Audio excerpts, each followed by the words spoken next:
सुर में गाना सीखिए पाधानीसा ऐप के साथ। AI powered personal music teacher from Saregama.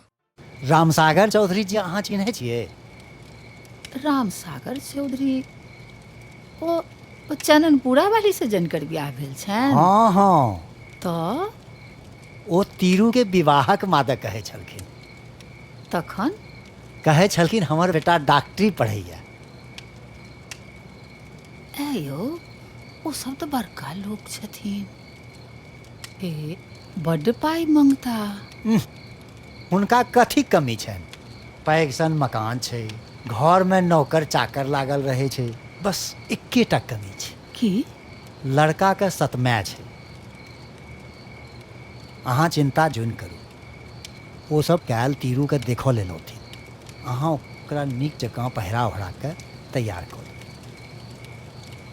Base.